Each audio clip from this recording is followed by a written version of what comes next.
Ya estamos terminando esta serie de videos acerca del negocio de los tatuajes temporales. Y para finalizar quiero darte algunas recomendaciones finales para que puedas terminar de informarte acerca de cómo es el negocio de los tatuajes temporales. Siempre es útil que tengas un banner que dé a conocer lo que estás haciendo junto a tu área de trabajo.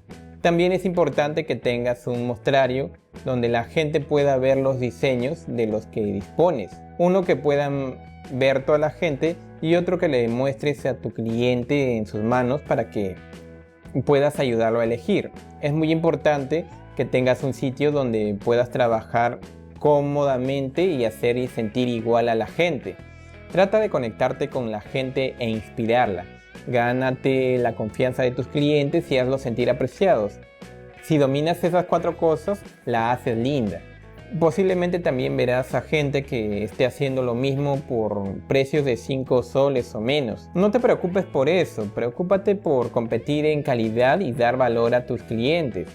Por lo general, esas personas que trabajan cobrando 5 soles por un tatuaje temporal o menos, son personas muy improvisadas que trabajan con malos materiales y herramientas y no saben atender a la gente.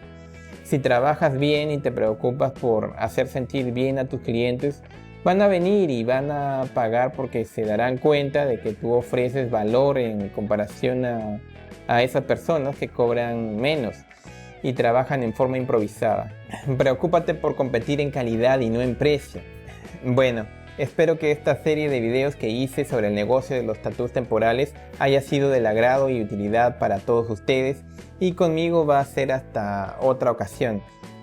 Y para cerrar con broche de oro, les recomiendo ver el próximo video donde explicaré cómo limpiar y dar mantenimiento a tu aerógrafo para que sepas cómo hacerlo. Si tú no limpias tu aerógrafo después de trabajar y lo dejas así al día siguiente, podría resultar obstruido y eso a la hora de trabajar podría causarte muchos problemas y pérdida de dinero. Si alguien desea hacerse un tatuaje temporal y cuando empiezas a hacerlo tu aerógrafo no funciona o deja de funcionar a mitad del trabajo, el cliente se disgusta y contagia su malestar al resto y los demás clientes se ahuyentan. Tienes que verlo. Saludos y buenas vibras a todos.